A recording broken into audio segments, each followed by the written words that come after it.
베드로후서 3장 1절에서 7절에 있는 말씀을 가지고 주께 은혜를 구하라 하는 제목으로 말씀을 함께 듣습니다. 군인이 총을 들고 전쟁을 하다가 총알이 다 소진되면 떨어지면 빨리 탄창을 갈아 끼워야 합니다. 만약에 탄창이 없거나 또 탄창을 빨리 갈아 끼우지 못하게 되면 아주 위험하게 되는 거죠. 주님이 내게 주신 은혜도 마찬가지입니다. 우리에게 항상 은혜가 충만한 것이 아니에요. 사실 항상 충만하면 얼마나 좋겠습니까? 그런데도 그렇지 않다는 거죠. 은혜가 떨어질 때가 있습니다. 그러면 다시 은혜를 우리가 재충전하고 또 구해야 되는데 그렇지 못할 때가 참 많아요. 여러분, 우리는 정말 주님의 은혜 없이는 살 수 없어요. 고린도전서 15장 10절을 보니까 나의 나 된 것은 하나님의 은혜로 된 것이다. 그렇게 이제 사도 바울이 고백했듯이 우리는 은혜가 아니고서는 살 수가 없는 겁니다. 그래서 우리는 때마다 은혜를 구해야 되고 또 재충전해야 합니다. 그런데 그 기회를 놓치는 거예요. 그 기회. 은혜가 떨어지고 은혜가 재충전해야 할 때가 됐음에도 불구하고, 그리고 그 기회가 찾아왔음에도 불구하고 그 기회를 놓칠 때가 너무 많은 겁니다. 그 이유를 이렇게 들어보면 사는 것이 너무 힘들다는 이유로, 또 이제 사고나 어떤 병에 걸렸다라는 그런 이유로, 그런 여러 가지 이유들로 인해서 일이 잘 안 된다는 그런 이유를 들어가면서 그동안 내게 베푸신 은혜까지도 다 까먹어버리는 그런 일들을 참 많이 보게 됩니다. 제가 아는 권사님이 한 분 있는데 사업을 하셨어요. 지금도 하시는지는 잘 모르겠습니다. 이 권사님은 사업을 이제 하면서 어려운 일들이 참 많았지만 그때마다 주께서 은혜를 베풀어 주셔가지고 그 모든 것들을 다 이겨내고 이렇게 큰 회사를 지금 일궈냈다. 이렇게 하면서 신앙생활도 더 열심히 했던 그런 권사님인데 몇 주 보이지 않아요. 그리고 연락도 안 돼요. 나중에 들어보니까 회사는 잘 되고 여전히 잘 되고 또 뭐 건강하기도 하고, 운동도 참 좋아하시던 분이었는데 건강도 하고, 그런데 가정에 큰 문제가 생겨서 신앙생활을 다 그만뒀다는 그런 얘기를 제가 들은 적이 있습니다. 지금은 어떤지 모르겠지만 그렇습니다. 여러분, 주님의 은혜를 우리는 어떻게 생각하고 있습니까? 보통 성도들은 이 은혜를 어떻게 생각하느냐? 우리는 우리의 은혜가 삶을 아주 풍요롭게 만들고 또 은혜가 우리를 아주 형통하게 하고 또 그 은혜가 우리로 하여금 무엇이든지 만족하게 하는 것이다 라고만 생각할 때가 참 많은 것 같아요. 그렇지만 정작 죄에서 구원해가지고 하늘 백성 삼아주신 이 은혜, 그리고 힘든 일을 만났을 때 그것을 다 견딜 수 있는 그런 힘을 주시는 은혜, 고난 중에 있을지라도 오히려 감사하게 하시는, 찬송하게 하는, 믿음을 가지고 승리할 수 있게 만드는 그것을 은혜라고 생각하지는 않는 것 같아요. 스퍼전 목사님의 설교 중에 이런 내용이 있습니다. 예수님 안에는 하나님이 우리의 추함을 있도록 하실 만큼 충분한 아름다움이 있습니다. 예수님 안에는 우리의 결점들을 모두 감싸 줄 수 있는 충분한 장점들이 있습니다. 위대하신 대제사장의 그 속죄의 피에는 우리의 모든 죄를 씻을 만큼 충분한 효능이 있습니다. 라는 설교를 하셨습니다. 여기에 더 붙여서 말씀드리고 싶어요. 주님은 우리가 날마다 주님 앞에 나아가 죄 사함을 구할 때마다 죄를 사하시는 충분한 은혜가 있습니다. 또 그러나 우리가 여러분 은혜를 구하지 않는다면 우리는 죄악에 빠져 살 수밖에 없는 것입니다. 이렇게 덧붙여서 말씀드리고 싶어요. 그러므로 여러분, 주님의 은혜를 복받는 것으로, 또 어떤 일을 하든지 잘 풀려 만사형통하게 되는 것으로만 생각해서는 안 됩니다. 지금까지 우리는 주님의 은혜를 기복신앙처럼 생각할 때가 너무나 많았어요. 그러나 오늘 주님이 우리에게 주시는 은혜는 그러한 것만이 아닙니다. 그러면 주님이 주시는 은혜는 어떤 것이냐? 그것은 첫째, 죄악으로 가려져 보이지 않던 하늘나라를 볼 수 있게 하는 것이 은혜입니다. 할렐루야. 아무리 잘 아는 길이라도 여러분 짙은 안개가 끼게 되면 앞으로 더 이상 나아갈 수가 없어요. 그러나 맑은 날에는 거침없이 갈 수 있는 것처럼 은혜를 우리가 받아야만 우리 앞에 가려져 있는 모든 안개들이 거치는 거예요. 그리고 하나님을 바라보게 되고 주의 길을 걸어갈 수가 있는데 거침없이 걸어갈 수 있게 되는 거죠. 또 둘째로 은혜는 우리를 주님의 백성으로 살게 하는 거죠.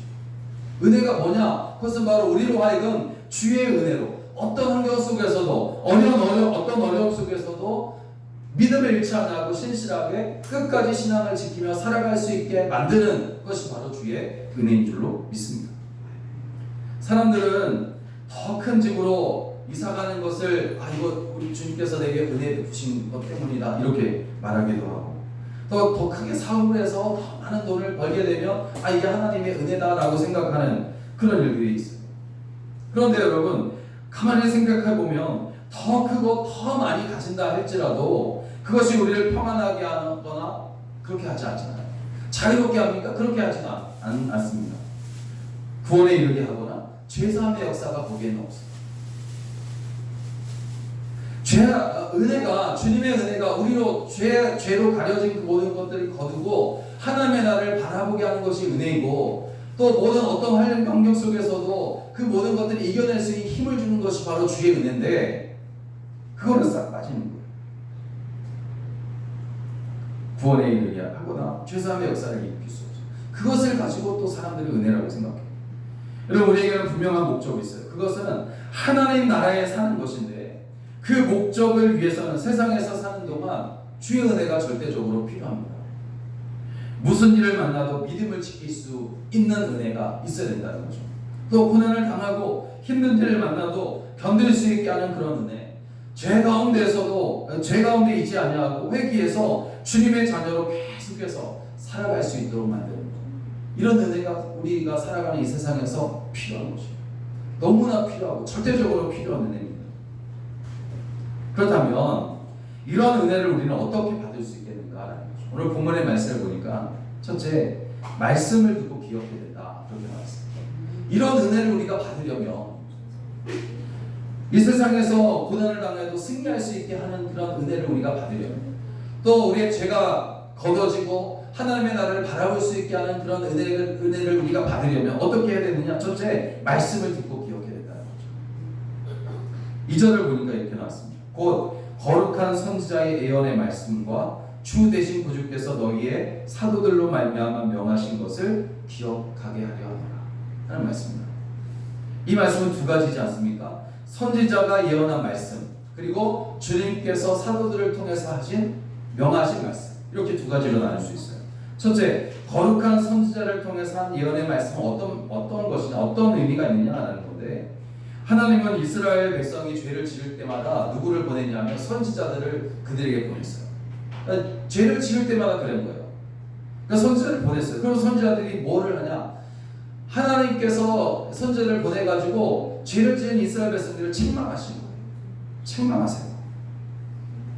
그리고 고난 당할 것이다. 너희가 고난 당할 것이다.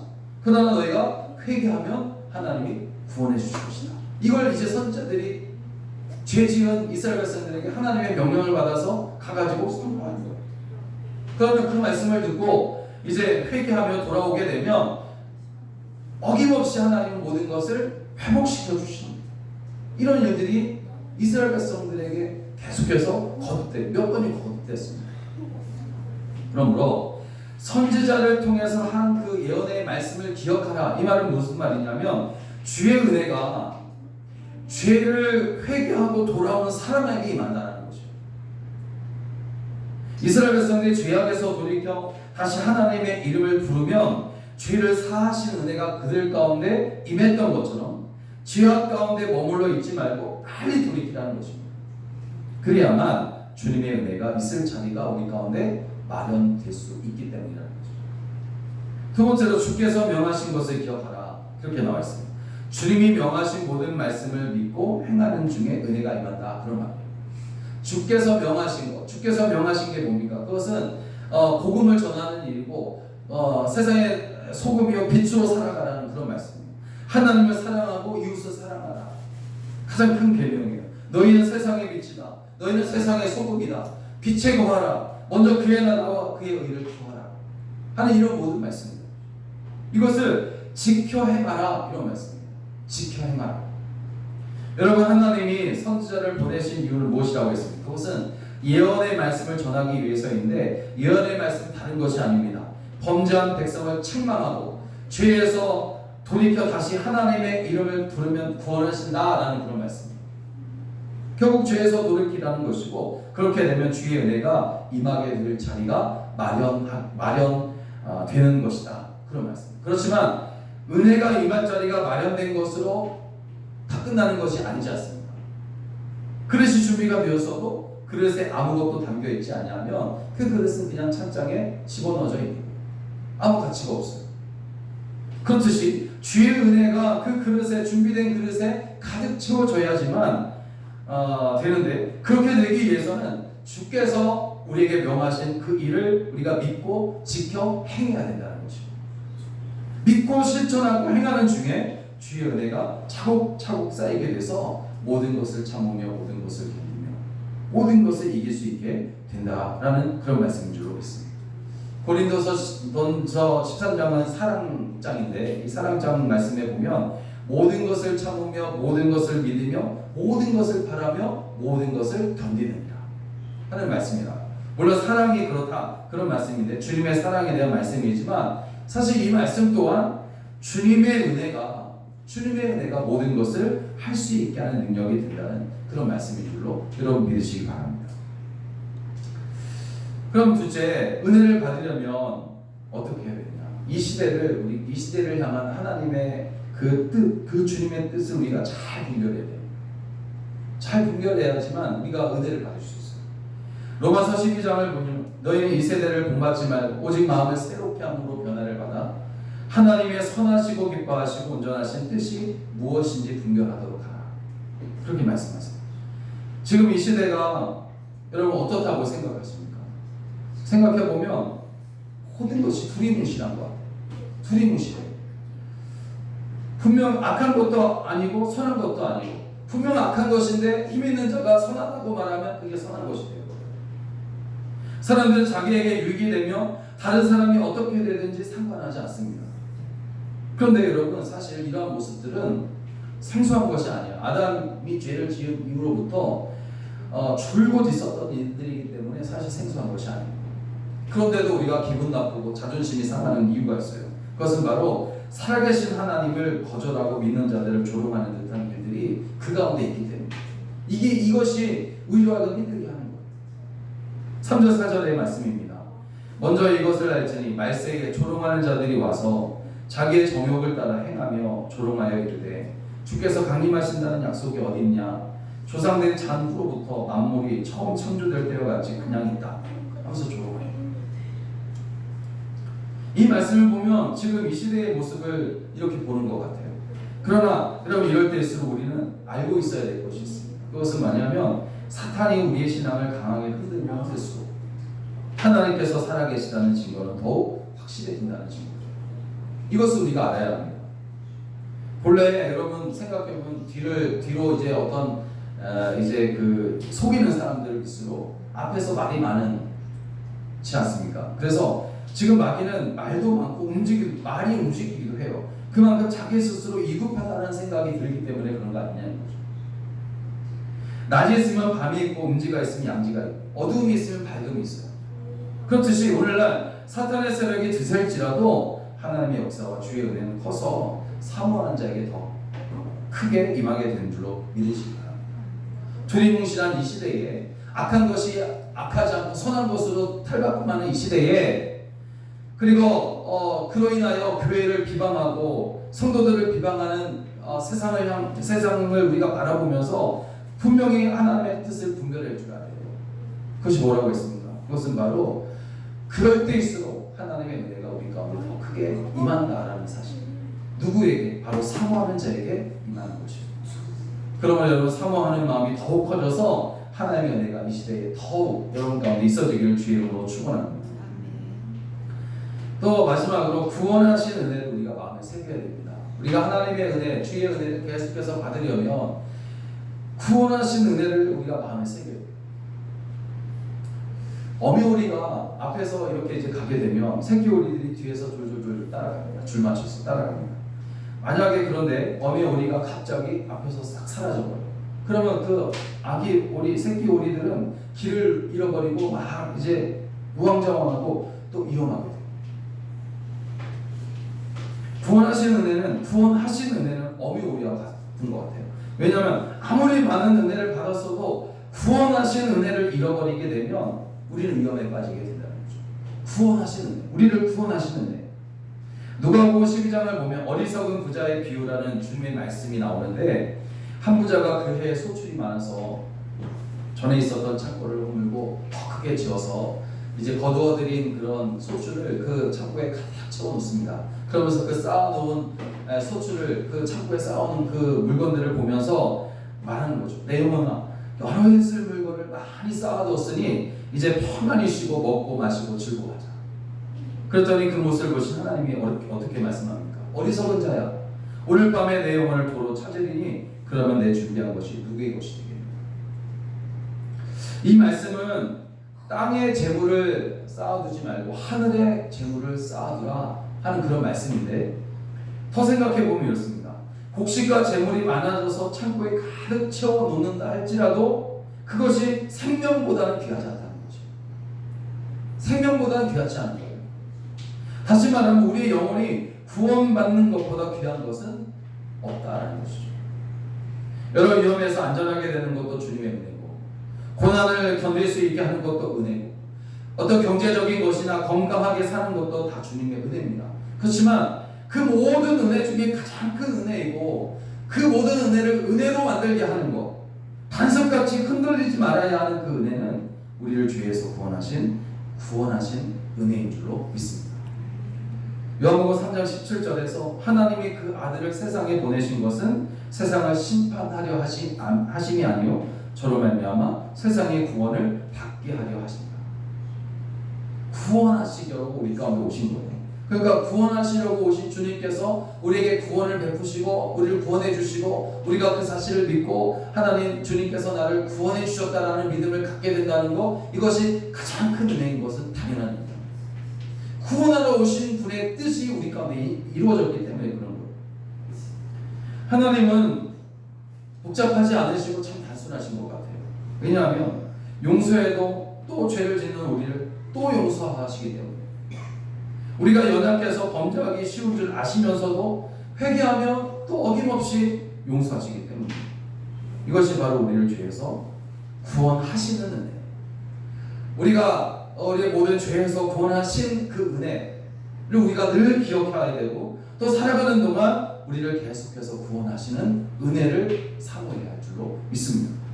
이런 주님의 은혜를 받았으면 우리가 믿음을 지켜야 하는 것은 너무나 당연합니다.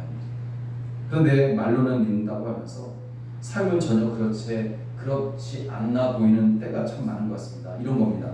주님께서 저를 믿어주신 것처럼 저도 저 사람을 믿습니다. 주님께서 저를 죽기까지 사랑하신 것처럼 나도 저 사람을 사랑하겠습니다. 주께서 저를 용서하신 것처럼 저도 저 사람의 죄를 용서하겠습니다. 이해하겠습니다. 배려하겠습니다. 고백하지만 그러나 실상은 여전히 의심하고 미워하고 싫어하고 질투하고 그렇다는 거죠. 여러분, 주님 앞에서 용서받지 못할 죄는 없습니다. 진정한 회개, 즉 말과 행동이 일치하는 회개를 하지 않기 때문에 용서받는 것 같아도 찢지만, 마지막 날에는 거짓 선지자들이 많이 나타나서 성도들을 미혹한다고 했습니다. 그들이 말하기를 4절에서 주께서 강림하신다는 약속이 어디 있느냐, 조상들이 잔후로부터 만물이 처음 창조될 때와 같이 그냥 있다, 그렇게 조롱하고 있어요. 하나님은 게을러서 아무것도 하지 않으신다, 구경만 하신다, 이렇게 포함하고 조롱하는 거거든요, 이 말이. 그러나 그들이 그렇게 주장해도 하나님이 다스리시고 구원하시는 은혜, 그 은혜는 역사 속에서 계속해서 이어져오고 있다는 사실을 우리는 알아야 합니다. 세상에 홍수 심판이 있었습니다. 그렇지만 하나님은 노아와 그의 가족이라는 은혜를 남겨두셨어요. 그래서 살리셨어요. 다시 소돔과 고모라 성이 불심판을 받게 되었지만 롯과 그의 가족이라는 은혜가 남겨졌어요. 그리고 예수 그리스도의 십자가 사건을 통해서 하나님의 역사의 절정을 이루게 됩니다. 모두가 다 구원하시는 은혜 가운데 기록된 내용이에요. 여러분, 세상이 어두워질수록 우리도 같이 어두워져야 되겠습니까? 그렇지 말아야 되잖아요. 그럴 때일수록 진정한 그리스도인이라면 빛을 더욱 환하게 비춰야 된다는 거예요. 그 빛은 십자가, 사랑, 용서, 섬김, 헌신의 그런 빛입니다. 그러기 위해서는 주님의 은혜가 필요해요. 이러한 빛을 비추려면 주님의 은혜가 필요해요. 은혜 없이는 이게 다 할 수 없어요. 할 수 없는 일입니다. 한 번 은혜 받았으니 되었다 말하기 전에 또다시 죄를 짓지 않기 위해서 항상 은혜를 사모하며 주님 앞에 엎드리듯이 이를 주의 이름으로 부탁을 드립니다. 사랑하는 여러분, 모든 사람에게는 주님의 은혜의 문이 열려 있어요. 그렇지만 그 은혜의 문으로 실제적으로 들어가는 사람은 드물다, 그렇게 말합니다. 마태복음 7장에서 좁은 문으로 들어가라, 멸망으로 인도하는 문은 크고 그 길이 넓고 그리도 들어간 자가 많고 생명으로 인도하는 문은 좁고 길이 협착하여 참는 자가 적다고 했습니다. 우리는 반드시 생명의 문으로 들어가야 합니다. 그러기 위해서는 이렇게 우리를 구원하신 은혜를 늘 기억하고 구원하시는 은혜를 받아야 되는데 죄를 회개하고 주의 말씀에 순종해야 합니다. 이 시대를 정말 주의 말씀으로 잘 분별하며 살아가요. 그리고 때마다 구원하시는 은혜를 우리는 사모해야 합니다. 이렇게 주님의 은혜를 매일같이 새롭게, 주님의 은혜로 매일같이 새롭게 된다면 여러분, 우리 신앙은 반석 위에 지은 집과 같이 되어서 흔들리지 않게 될 줄로 믿습니다. 주의 은혜로 살아서 주께 인정받으면서 칭찬 들으며 살아가는 여러분 되시길 주의 이름으로 축원합니다. 기도하겠습니다. 사랑해